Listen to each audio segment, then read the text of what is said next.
그다음에 82페이지 밑에 보시면은요, 이제 단가 결정도 중요하죠. 왜냐면 몇 개 팔았냐도 중요하고 얼마짜리 팔았냐도 중요하잖아요. 그래서 재고자산의 실질적인 키포인트는 두 가지예요. 몇 개냐, 얼마냐. 그게 가장 중요하잖아요. 회사에서도 몇 개 팔았냐 중요하죠. 그 다음에 얼마짜리 팔았냐. 왜냐하면 얼마짜리 팔았냐에 따라서 남는 게 서로 달라지잖아요. 그래서 당연히 회사 입장에서는 뭐를 파는 게 좋아요? 많이 남는 거 파는 게 좋겠죠. 그래서 여기에서 중요한 거는 83페이지 위에 보시면 기말재고 자산에 포함될 항목이라고 있거든요. 요거는 시험 잘 나옵니다. 특히 회계보다는 세무 쪽에 조금 더 잘 나와요. 그래도 뭐 회계 쪽에 안 내는 건 아니고. 거기 83페이지 위에 보시면 미착 상품이라고 있으실 겁니다. 미착의 뜻이 뭐죠?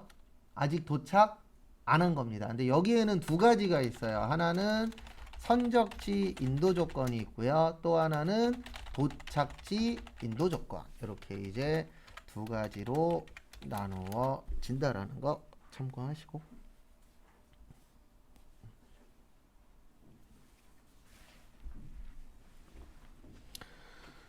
그래서 거기 보시면은요, 선적지 인도 조건은 선적하면은 줬다라고 보는 거예요. 그래서 요거는 선적 시에 매입이 되는 겁니다.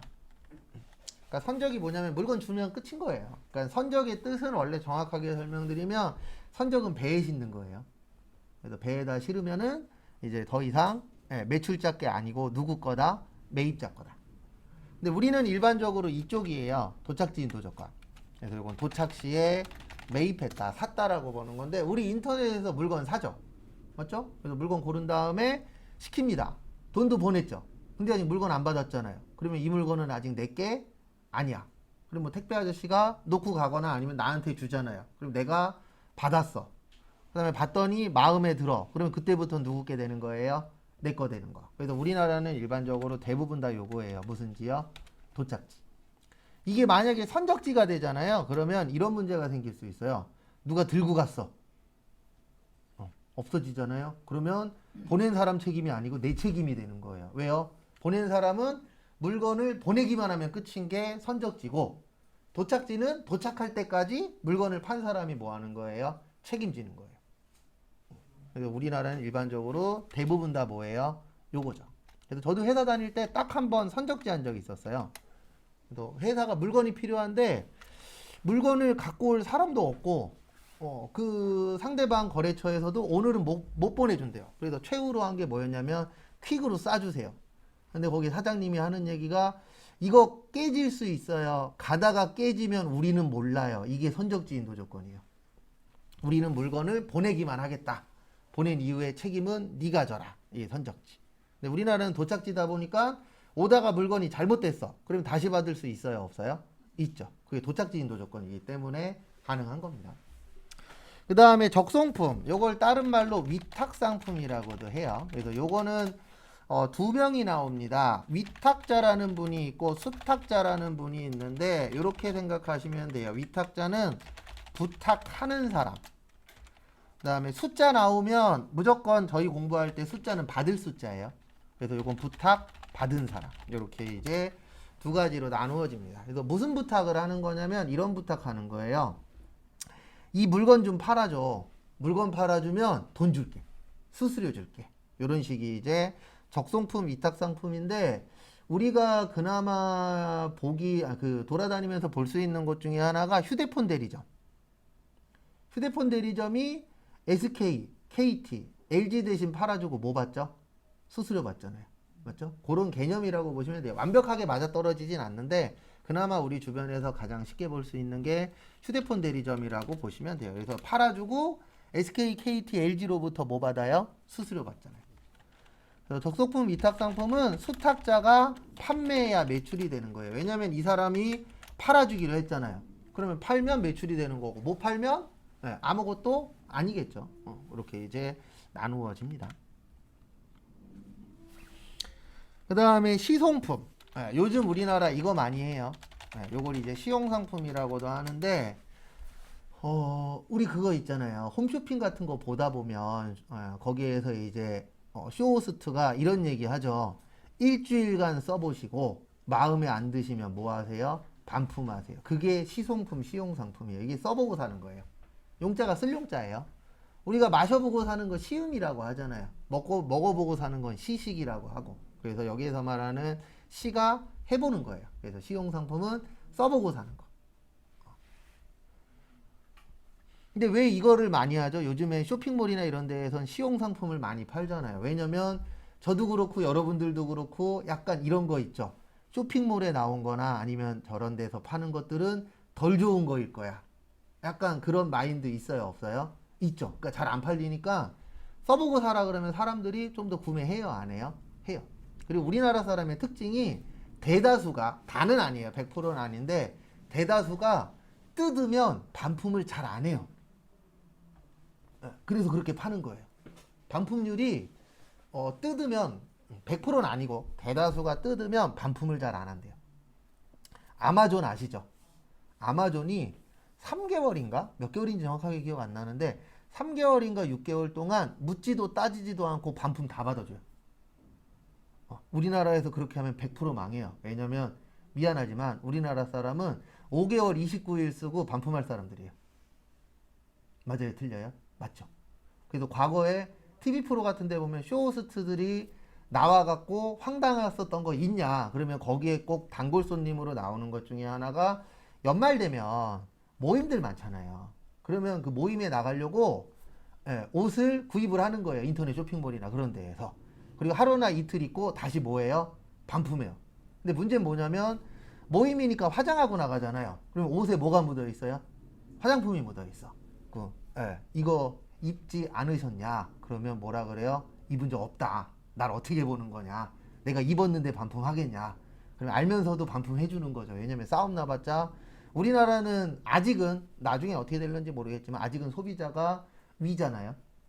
그러니까 그런 거 이제 터지면은 어쨌든 자기네들한테 마이너스가 되니까 그런 분들도 실제 있다라고 제일 많이 하잖아요. 그래서 요거는 상대방이 구매 의사를 표시하셔야 돼요. 그러니까 여기서 말하는 구매 의사라는 건 뭐 일주일간 써보시고 마음에 안 드시면 반품하세요. 일주일 지나면 표시한 거죠. 맞죠?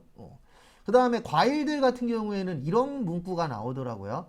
뭐 만약에 귤을 세 박스 보내준대. 그러면 한 박스당 하나씩 드셔보시고 맛없으면 반품하세요. 그래서 맨날 그런 문구 볼 때마다 무슨 생각하냐면 2개 먹으면 알아낼까? 2개 먹고 반품하면 걸릴까? 괜히 궁금하더라고요. 나중에 한번 도전해보려고요. 반품 안 된다고 그러면 먹으면 되지. 근데 제가 봤을 때 2개 먹어도 모를 것 같아요. 이게 티가 잘 안 나잖아요. 그 다음에 또 하나는 상품권.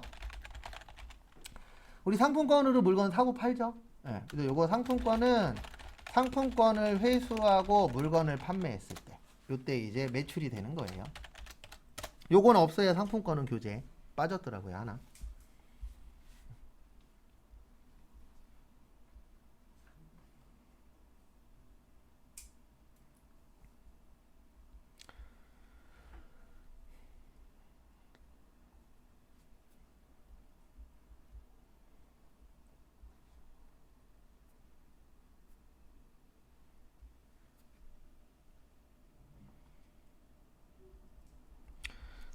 설명을 좀 드리면 이런 겁니다. 우리 상품권 다 써본 적 있죠. 그래도 내가 만약에 마트 상품권을 받았어. 그러면 상품을 살 수 있는 권리만 갖고 있는 거지 아직 회사 입장에서 물건 판 게 아니죠.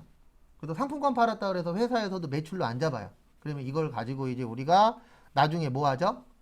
가서 물건하고 교환하잖아요. 물건 사면서 상품권 내죠. 그러면 그때 회사에서는 뭘로 잡는 거예요? 매출로 잡는 거예요. 왜냐면 그때 물건 판 거잖아요. 상품권은 그냥 그 상품을 살 수 있는 뭐만 사는 거예요? 권리만 사는 거죠. 그래서 뭐라 그래요? 상품권이라고 하잖아요. 그럼 내가 이거 들고 가서 물건을 구입하면서 냈어. 그러면 그때 회사에서는 뭘로 잡는 거예요? 매출로. 이렇게 이제 총 5가지. 요게 이제 돌아다니면서 시험 문제를 냅니다. 그래서 요건 나중에 문제 풀면서 또 추가적으로 설명드릴 거예요. 그 다음에 83페이지 원가 흐름의 가정. 원가 흐름의 가정이라고 되어 있는데 그냥 단가 결정 방법이라고 보시면 돼요. 근데 이 단가를 왜 결정해야 되냐면 이런 문제가 생겨요. 오늘 사느냐 내일 사느냐, 일주일 후에 사느냐, 거기에 따라서 가격 변동이 생기는 경우들이 있죠. 예. 그래서 언제 사느냐에 따라서 가격이 뭐예요? 달라. 그래서 지금 운전하시는 분들은 가장 문제가 기름값이 올랐죠. 예. 그리고 저도 어저께 기름을 넣었는데 어저께부터 유류세가 빠졌어요. 30%인가 유류세 덜 걷는다 그랬거든요, 국가에서. 근데 중요한 게 뭐냐면 이게 빨리빨리 적용되는 데가 있고 늦게 적용되는 데가 있어요. 대부분 직영점은 바로바로 적용을 합니다. 근데 어제 다행히도 그냥 기름 넣으러 가야지. 왜냐면 불 들어오셨더라고요. 기름 달라고 배고프다고. 그래갖고 이제 갔는데 직영점이었어요. 그래갖고 1885원에 넣었어요. 근데 우리 동네 가니까 1958원이더라고요.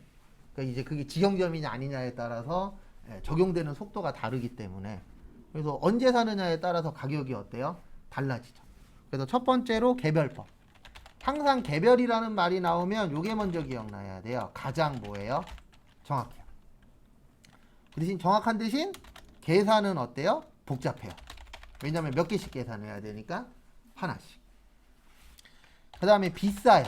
대부분 개별법은 비싼 거에 쓰는 거예요. 왜냐면 하나에 1원이야. 그럼 개별법 못해요. 왜냐면 싸단 얘기는 물건을 많이 팔아야 된다는 얘기잖아요. 근데 비싼 거는 조금만 팔아도 남아요, 안 남아요? 남죠. 그래서 대기업이 부자가 되고 중소기업이 힘든 이유 중에 하나가 딴 거 없어요. 대기업은 비싼 걸 팔잖아요. 그러니까 하나 팔았을 때 남는 게 어때요? 많아. 근데 중소기업은 대부분 싼 걸 팔아요. 그러니까 팔 때 어떻게 팔아야 돼요? 많이 팔아야 돼. 그런 이제 차이점이 있죠.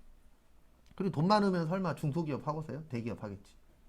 근데 이제 돈이 부족하니까 싼 거를 만들어서 대기업에다 납품하거나 그럴 수밖에 없죠. 구조 자체가. 근데 계산이 복잡하고 하기 때문에 이거 많은 회사에서 사용을 할까요? 안 할까요? 안 해요. 일반적으로 비싼 거 만드는 회사 아니면 개별법은 많이 안 씁니다. 그래서 가장 많이 쓰는 건 요거예요. 무슨 법이요? 선입선출법. 그래서 저기에다 밑줄 치세요. 거기 밑에 박스 보시면 물량 흐름과 일치한다. 이게 무슨 뜻이냐면 대부분 회사가 무슨 법으로 판단 뜻이에요? 선입선출법. 그래서 우리 마트 가면 유제품 코너 있잖아요. 우유나. 예, 유제품 코너 가면 대부분 똑같은 행동 등을 합니다. 앞에 거 들고 뒤에 거 들고 이런 행동 해요, 안 해요? 해요. 예, 왜요? 대부분 앞에 거는 날짜가 얼마 안 남았어.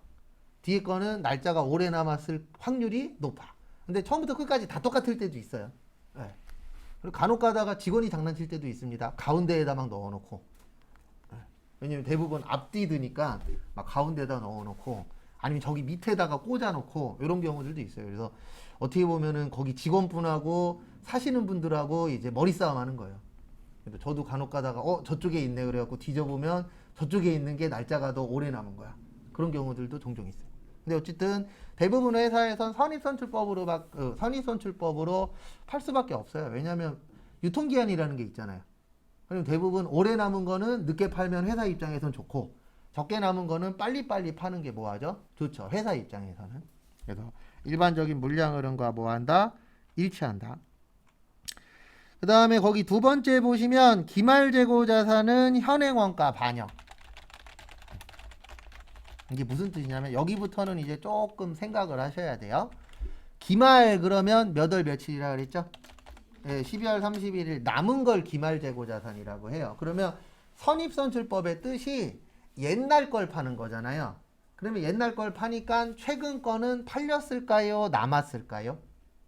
남았겠죠. 그래서 현행 원가를 뭐한다? 반영한다. 왜냐하면 최근 게 가장 현재 원가하고 비슷할 거 아니에요.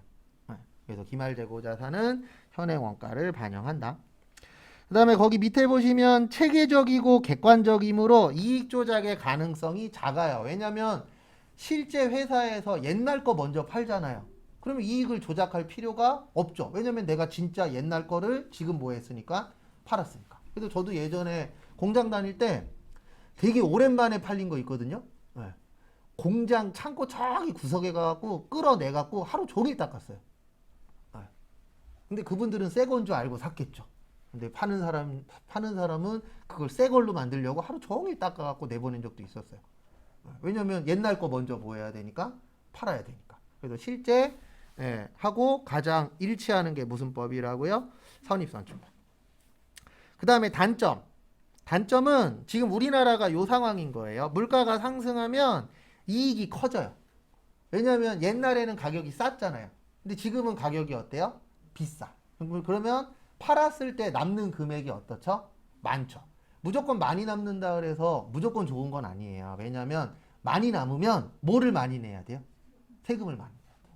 이제 그런 부분들도 발생할 수 있죠. 그 얘기하는 거예요. 그러니까 무조건 좋지는 않다. 왜냐하면 이익이 너무 과대하게 표시가 되면은 세금을 더 많이 물어낼 수도 있죠. 그 다음에 현행 수익에 오래전 원가가 대응됩니다. 이건 무슨 뜻이냐면 파는 건 지금 판다 그랬잖아요. 근데 이 물건은 언제 거예요? 옛날 거예요. 그러면 옛날에 금액 가지고 지금 팔다 보니까 수익 비용의 대응이 안 맞아요. 왜냐면 수익 비용 대응이 뭐냐면 지금 팔면 지금 가격. 근데 선입선출법은 파는 건 지금 파는데 원가는 언제 거예요? 옛날 거예요. 그래서 수익 비용 대응이 안 맞는다라고 보는 겁니다. 그리고 이렇게는요, 전산세무 2급에 나와요. 전산세무 2급의 박스에서 설명을 한 3개 정도 줘요. 그리고 얘는 무슨 법일까요? 이렇게 물어봅니다. 그래서 그렇게 나오면 좀 어려워요, 시험이. 왜냐면 내가 내용을 이해해야 맞출 수 있잖아요. 그 다음에 84페이지로 오세요. 지금 보실 거는 후입선출법이에요. 그래서 84페이지는 후입선출법. 후입선출법의 뜻은 나중에 들어온 게 먼저 뭐 한다? 팔린다. 근데 이런 회사 있다 없다? 없다. 왜요? 이렇게 팔면 망해요. 그럼 옛날 거는 계속 못 파는 거잖아요. 나중에 버리던가 아니면 공짜로 줘야 돼. 그래서 대부분 회사는 무슨 법으로 팔아요? 선입선출법. 혹시 주변에서 후입선출법으로 파는데 아시면 연락 주세요. 물건 사러 가게. 없습니다.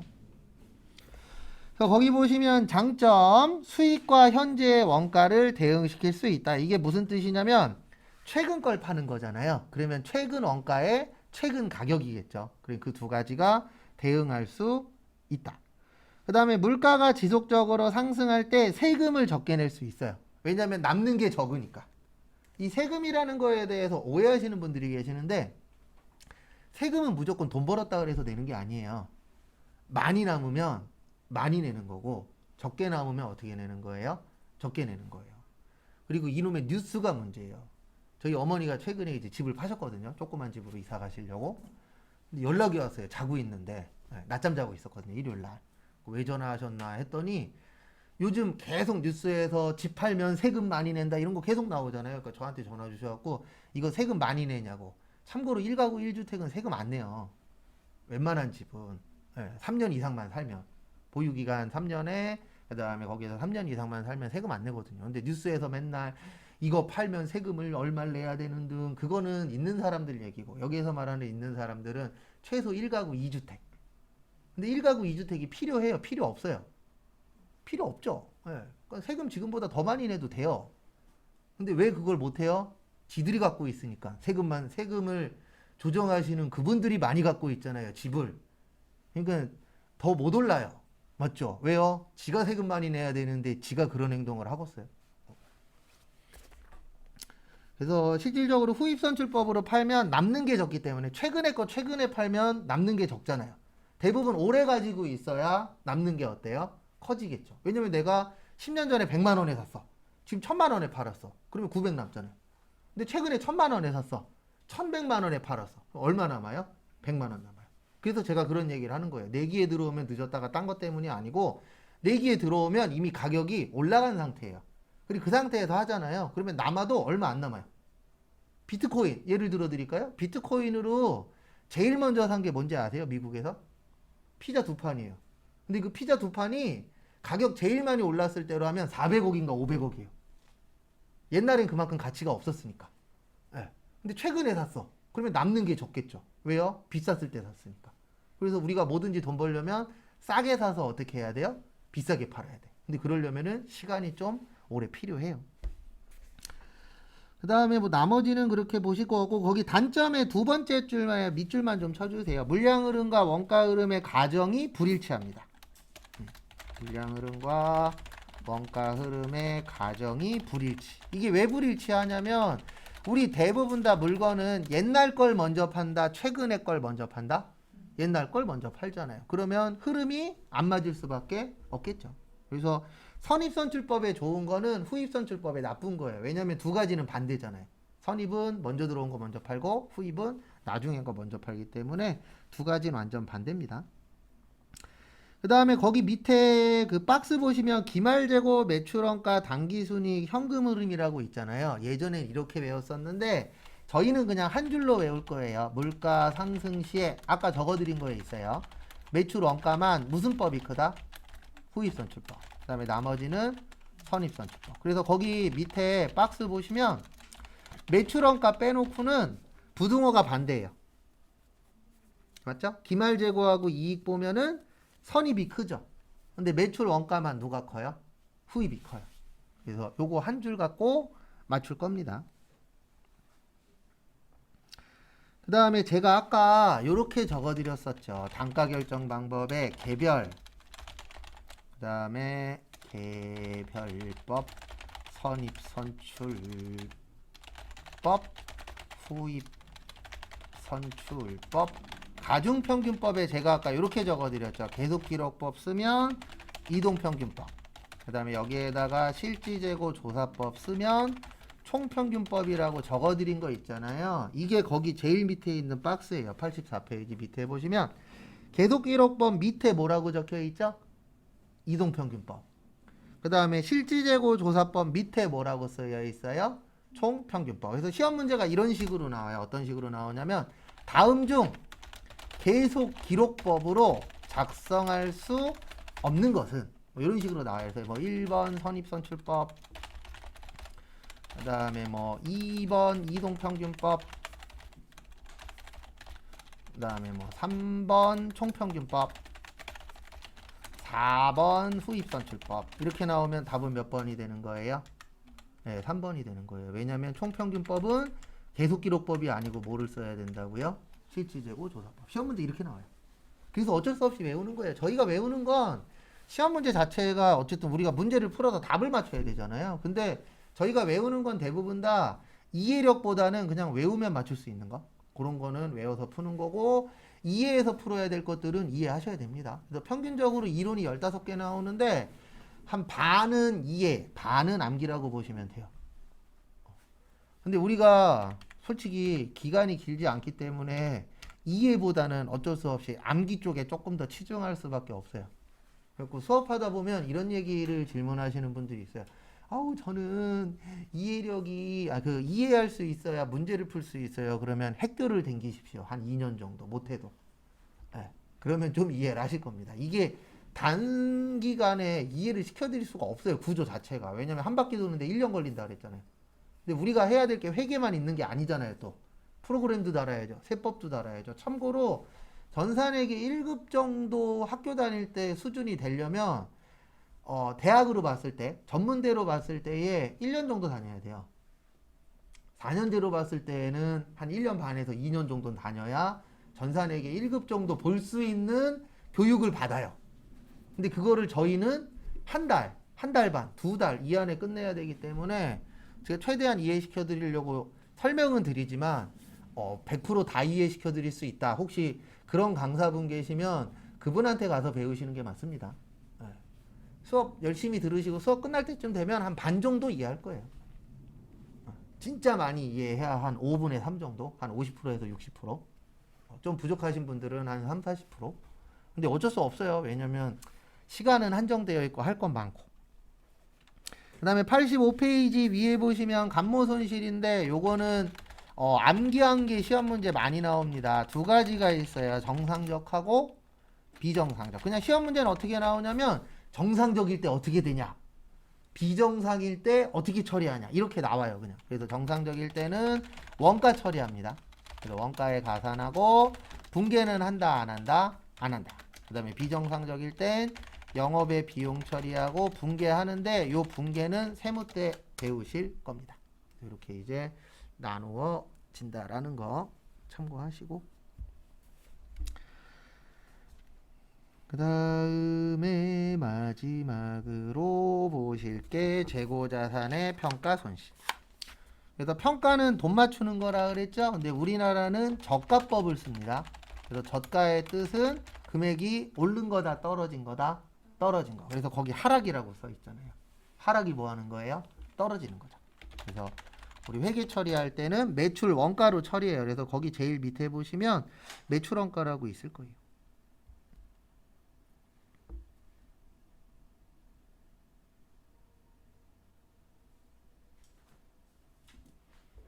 참고해 주시고요. 그 다음에 교재는 88페이지인데 88페이지 나가기 전에 선입선출법, 후입선출법, 이동평균법, 총평균법 관련돼서 간단하게 제가 보여드릴게요. 그러니까 뭐 이런 경우에요. 만약에 1월 1일 날 매입 10개 제가 앞으로 공부할 때 요 골뱅이라가 그 골뱅이가 나올 때가 있어요. 이 골뱅이의 뜻은 단가예요. 몇 개당 금액이에요? 하나당 금액을 우리 회계에선 골뱅이로 표현합니다. 그래서 골뱅이 나오면 몇 개당 금액이다? 한 개당 금액이다. 그래서 하나에 1,000원이니까 10개면 얼마예요? 만원. 그 다음에 만약에 1월 11일 날 또 샀어. 10개를 1,200원에. 그러면 12,000원. 그 다음에 1월 21일 날 팔았어요. 15개를. 2,000원에. 그러면 3만원. 네, 마지막으로 1월 31일 날 샀어요. 10개를 1,400원에. 그래서 요걸 가지고 선입선출법이 뭔지 후입선출법이 뭔지 간단하게 보여드리도록 하겠습니다. 제일 먼저 선입선출법으로 볼게요. 선입선출법의 뜻이 먼저 들어온 게 먼저 뭐 하는 거죠? 나가는 거죠. 아이고 여기 매입이 아니고 매출이에요. 죄송합니다. 그러면 여기까지는 변동 없죠. 왜요? 뭐만 했으니까? 사기만 했으니까. 변동이 없는데 요 날 팔았어요. 몇 개 팔았죠? 15개. 근데 무슨 법이라고요? 선입선출법. 그러면 1일 걸 먼저 팔아요? 11일 걸 먼저 팔아요? 네, 1일 걸 먼저 팔겠죠. 무슨 법이니까? 선입선출법이니까. 그리고 여기에서 10개 팔고 여기에서 몇 개만 더 팔면 되죠? 5개. 그럼 몇 개 남아요? 5개가 남는데 얼마짜리가 남아요? 1,200원. 그래서 이렇게 남는 걸 무슨 법이라 그래요? 선입선출법. 그래서 최종적으로 남는 건 6,000원에 14,000원에서 얼마가 남는 거예요? 2만 원이 남겠죠. 이게 이제 재고가 되는 겁니다. 맞죠? 네, 여기 6,000원에 14,000원. 그 다음에 요번에 보실 거는 후입선출법 볼게요. 후입의 뜻은 나중에 들어온 게 먼저 뭐 한다? 나간다. 그러면 아이고 여기 매출로 다시. 그러면 여기에서 15개를 팔았잖아요. 그러면 여기에서 먼저 팔리는 거죠. 며칠 거에서요? 11일 거에서. 그럼 여기에서 10개 팔고 여기에서 몇 개만 더 팔아요? 5개. 그러면 5개 남을 겁니다. 얼마짜리가 남아요? 근데 1,000원. 그래서 5,000원. 그래서 여기는 5,000원에다가 14,000원 더해서 재고가 얼마가 되는 거예요? 19,000원. 아까는 얼마였었죠? 2만원. 그러니까 어떤 방법을 쓰느냐에 따라서 금액이 달라지는 거예요. 그리고 만약에 똑같다 그러면 여러 가지 방법을 쓸 필요가 없겠죠. 근데 이게 어떤 방법을 쓰느냐에 따라서 단가가 어떻게 돼요? 달라져요. 그 다음에 요번에 보실 건 이동평균법. 이동평균법의 정의는 단가가 다른 경우 단가를 재계산하는 거예요. 근데 왜 이동평균법이라고 하냐면 이동에서 뭐 낸다? 평균 낸다. 그래서 이동평균법이라고 하는데 요게 이동평균법이에요. 이거 1,000원이죠. 얘는 얼마죠? 다르죠. 그러면 평균 내는 거예요. 그러면 10개 10개니까 얼마예요? 20개. 만원 12,000원이니까 22,000원. 그러면 나누면은 1,100원.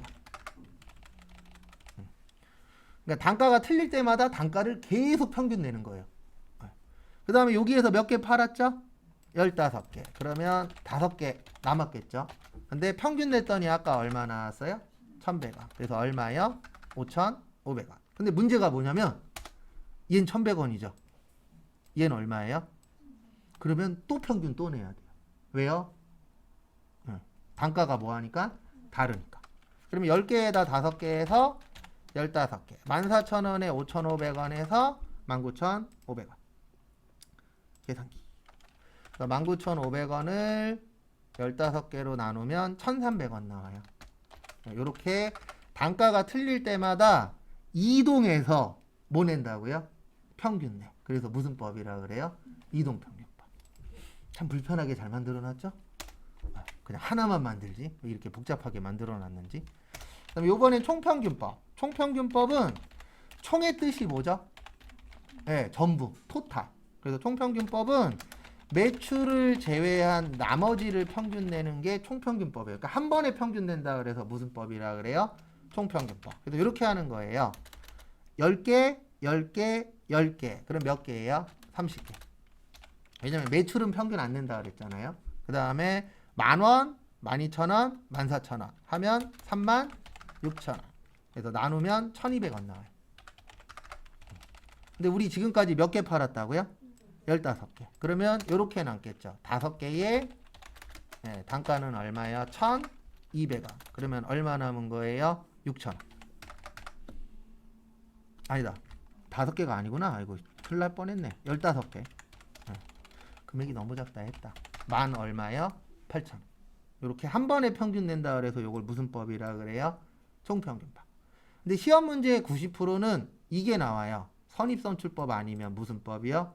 후입선출법이 90%인데 운 없으면은 얘네 둘을 만날 수도 있어요.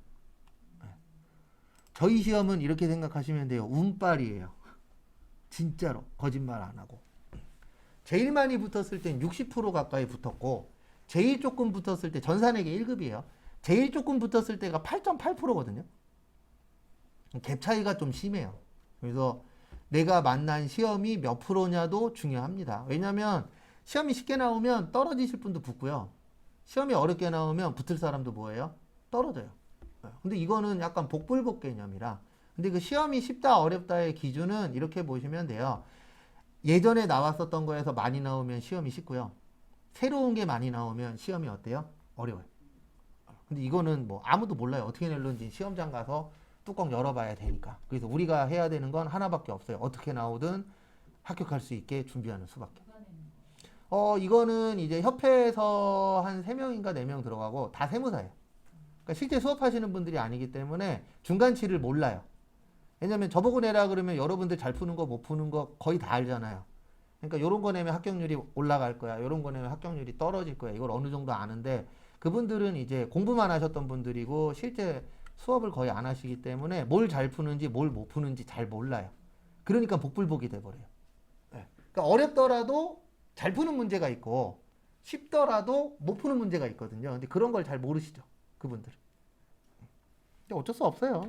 대부분 모든 시험 내시는 분들은 대부분 사자 아니면 뭐 박사학위 갖고 있는 사람 이런 분들이 거의 다 되기 때문에 그래서 저 아시는 분도 시험 내신 분 있으셨는데 그 얘기 하더라고요. 시험 어떻게 내요? 그랬더니 호텔에다 가둬놓는데요.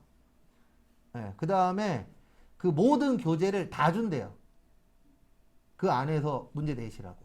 그래서 운 좋으면 우리가 쓰는 교재에서 많이 나올 수도 있어요. 근데 이거는 복불복 개념이라 그렇게 해서 낸다 그러더라고요. 그래서 언제 나와요? 그랬더니 마지막 시험 들어가면 나온대요.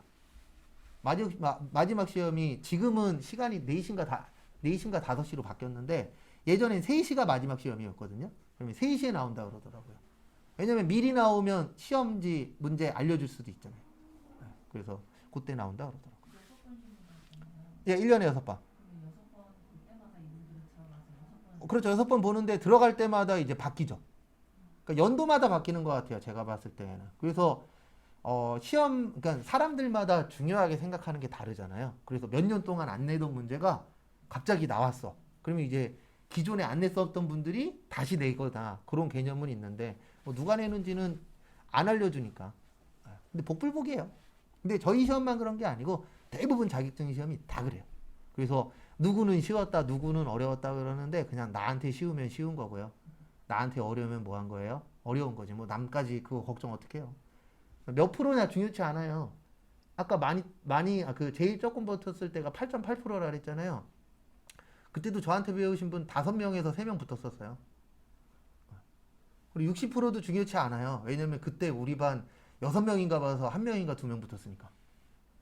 그게 중요한 게 아니고 내가 어떻게 하냐. 그 다음에 반 분위기도 중요합니다. 지금까지 수업하면서 딱 한 번 망한 반이 있었어요. 그룹프 말고 하루 종일 스마트폰 하고 있고 너는 떠들어라 나는 모르겠다 이런 반이 딱 한 번 있었거든요. 참고로 전 대놓고 얘기했어요. 우리 반 망했다고. 알아서 하시라고. 난 그냥 수업만 할 테니까 뭐 핸드폰을 하시든 오빠가 오늘 술 사줬다고 얼굴에 웃고 있든 그룹프를 말든 알아서 하시라고. 그럼 본인이 알아서 하는 겁니다. 혹시 4월에 봤던 시험 그 시험지 저희가 풀어볼 수 있어요? 네, 풀어볼 수 있어요. 지금은 말고 시험 보기 전에 풀어볼 수 있어요. 네. 아직은 안 떴어요.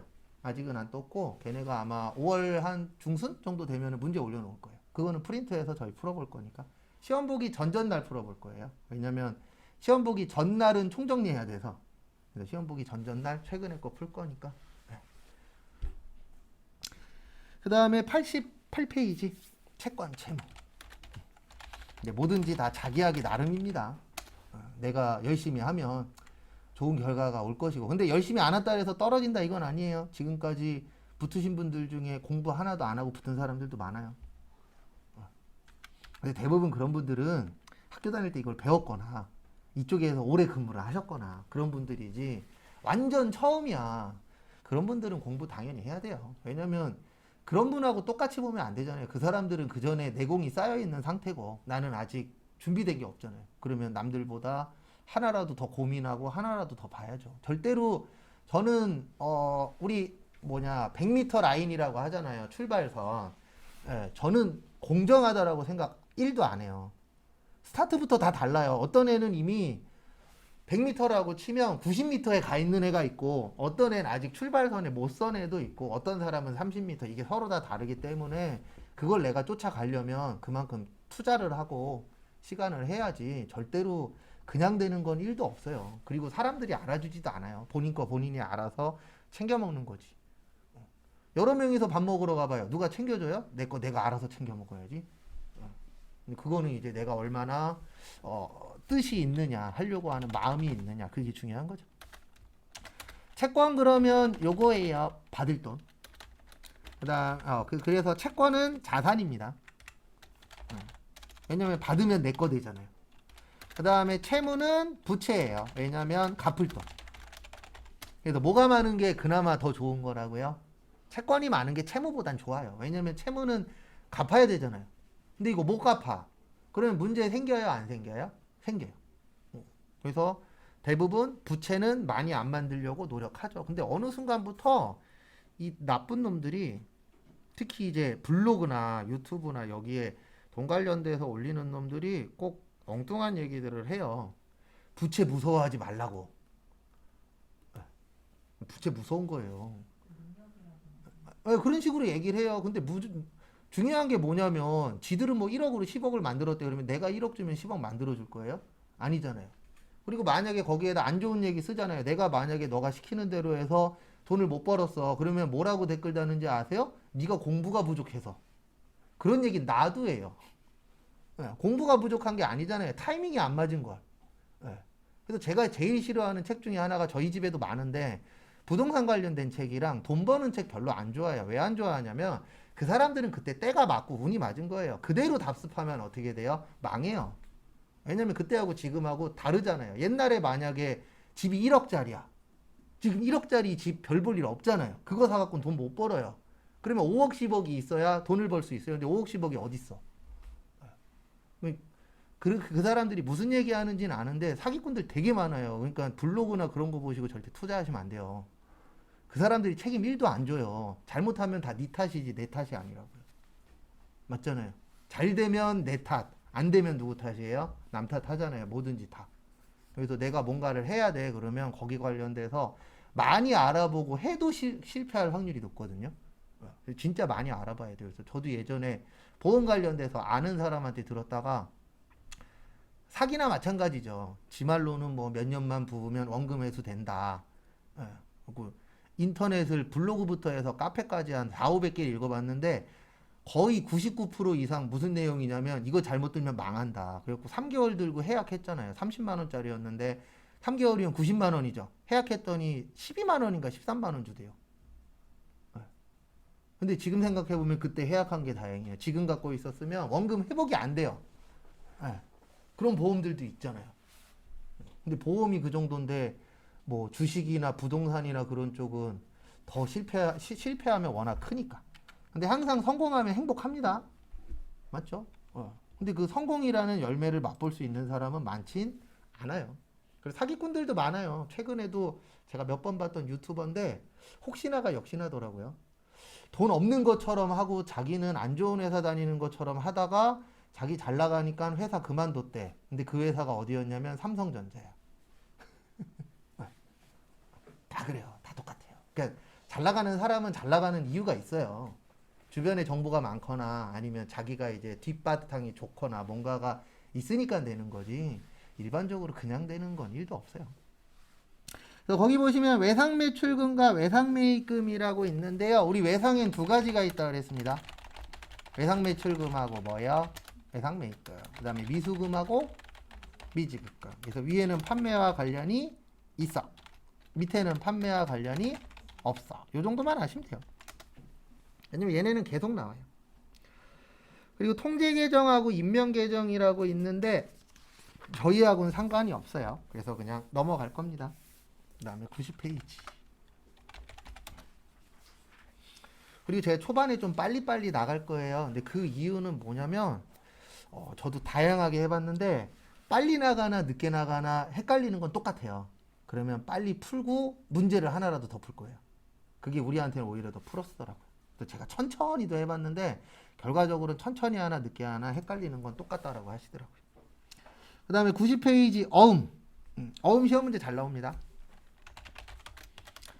그래서 어음에는 우리는 두 가지만 기억하시면 돼요. 받을 어음하고 무슨 어음이요? 지급어음. 근데 우리 실무에서는 어음이라고도 하지만 이렇게도 표현 많이 합니다. 무슨 어음이요? 약속어음. 근데 저희는 약속어음은 안 나와요. 왜냐면 약속어음은 여기에서 쓰는 용어예요. 상법. 근데 우리는 회계잖아요. 회계에서는 요 두 가지만 써요. 받아야 돼. 돈 받아야 돼. 그럼 무슨 어음이요? 받으러. 돈 줘야 돼. 그러면 지급어. 요 두 가지만 써요. 근데 이제 상법에서는 왜 약속어음이라고 하냐면 약속하는 거예요. 몇 월 며칠 날 돈 줄게. 몇 월 며칠 날 돈 받을 수 있구나. 이렇게 뭐 하는 거예요? 약속. 근데 그 약속을 안 지키면 어떻게 된다고요? 부도내요. 그래서 강제적인 약속입니다. 그래서 우리가 어느 정도 돈 관련돼서는 강제성이 필요하잖아요. 그래서 어떤 회사에서는 외상 안 된다 그래요. 최소한 어음이라도 달라. 왜냐면 외상은 약속하는 거잖아요. 근데 이게 강제성이 없어요. 강제성이 약해요. 어음보다는. 그래서 무조건 어음으로 주셔야 됩니다. 이런 회사들도 있어요? 없어요? 있어요. 왜냐면 외상이야 우리 만약에 이번 달에 돈 없어. 다음 달에 줄게요. 그 다음 달에도 돈 없어. 다다음 달에 줄게요. 이런 경우들이 있어요? 없어요? 있어요. 그리고 나중 되면은 이런 데다 맡기는 거죠. 떼인 돈 받아들입니다. 참고로 거기에다 맡기면 수수료가 한 30-40% 돼요. 그러니까 1,000만 원짜리 받아주세요. 그러면 수수료만 300-400 정도 나가요.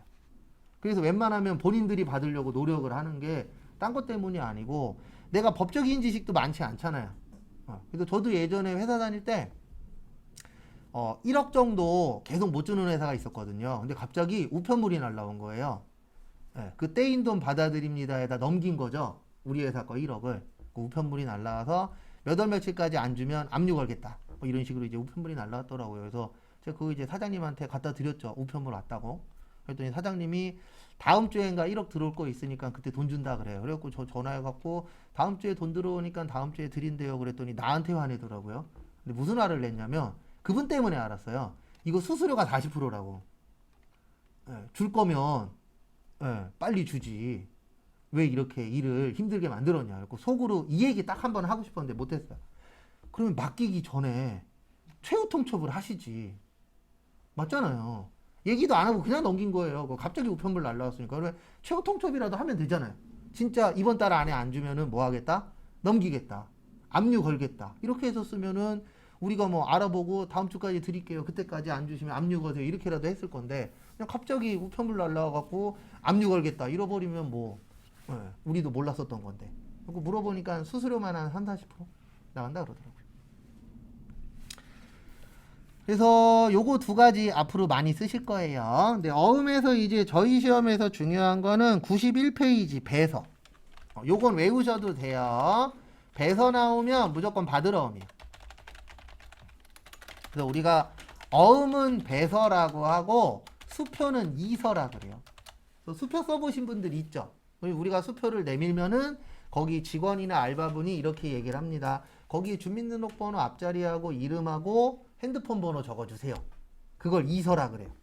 그래서 수표를 쓰려면은 이서를 해줘야 되고, 어음은 사용하려면 배설해야 돼요. 그래서 어음 뒷장 보시면은 거기에 뭐 사업자 등록번호, 주소, 상호 이런 거 적는欄이 있어요. 거기에다 적는 걸 뭐라 그래요? 배서라고 합니다. 근데 실제 적진 않아요. 대부분 회사 직인 있어요, 없어요? 있죠. 회사 도장 하나 딱 찍으면 돼요. 그러면 거기에 회사 사업자 등록번호, 주소 다 적혀 있잖아요. 그래서 그거를 뭐라 그래요? 배서.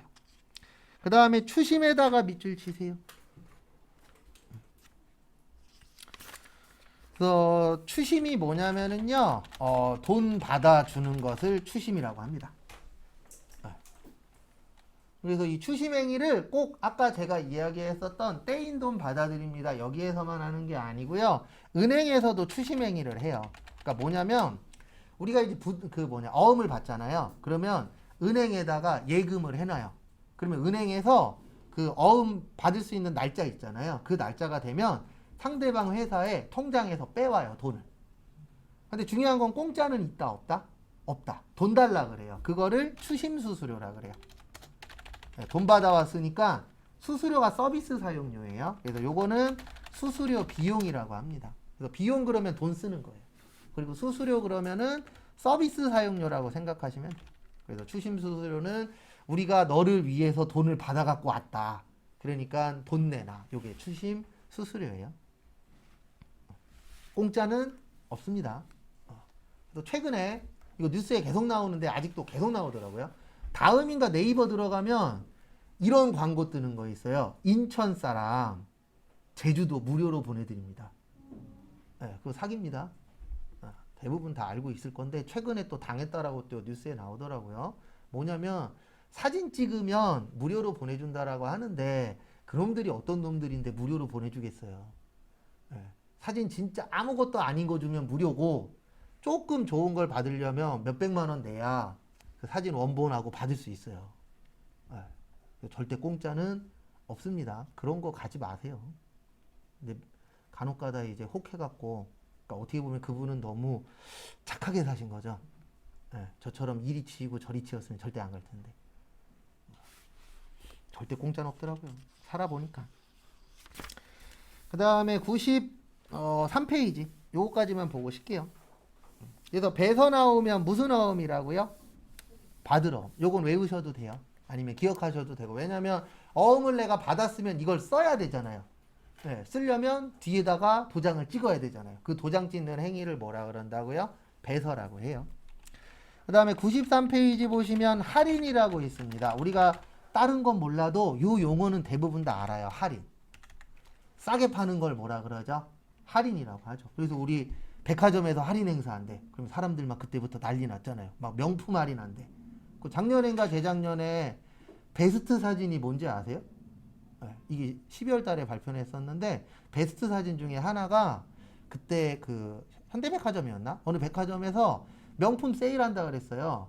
그때 명품 매장 이거 샷다 있잖아요. 이거 올라가는데 사람들 기어 들어가는 거. 그게 베스트 사진 중에 하나로 떴었어요. 네. 다들 코로나 때문에 힘들다라고 난리 났었잖아요. 근데 명품 살려고 막 기어서 들어가고 있어. 그거 진짜 베스트 사진 중에 하나로 떴었어요. 근데 왜 그렇게 가요? 할인하면 싸게 살 수 있잖아요. 그러면 정가가 좋아요? 싸게 사는 게 좋아요? 네, 당연히 싸게 사는 게 좋죠. 그게 잘못됐다라는 게 아니에요. 근데 그때 타이밍이 워낙 안 좋았지. 코로나 때문에 뭐 중내 사내 그러는데 있는 사람들은 거기 기어 들어가고 저런 걸 사려고 하네. 라는 식으로 기사가 한번 뜬 적이 있었거든요. 그래서 저희는 이제 어음의 할인, 그 다음에 다른 말로 매각 거래라고 해요. 매각이 파는 겁니다. 그래서 우리한테 중요한 거는 매출 채권, 처분, 손실. 왜냐면 우리는 회사 입장에서 보는 거예요. 그러면 회사 입장에서 싸게 팔면 이익이에요, 손해예요? 손해겠죠. 그래서 그걸 뭐라 그래요? 매출 채권, 처분, 손실이라고 표현합니다. 그래서 저희한테 중요한 거는 요거예요. 그 다음에 두 가지만 더 설명드리고 쉬었다가 보도록 하겠습니다. 그래서 그 두 가지 중에 하나가 이것도 두 장짜리 나눠드린 거에 있어요. 하나는 매출 채권, 하나는 매입 채무.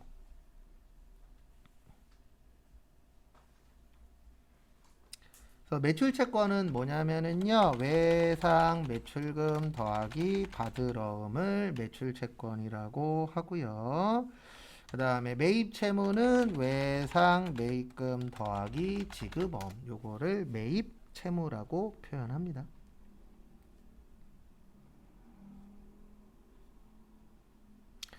요즘 시험에는 매출 채권이 뭐냐 이런 건 안 물어봐요. 그냥 기본적으로 기억을 하고 계셔야 돼요. 그래서 매출 채권 그러면 매출이 파는 거죠.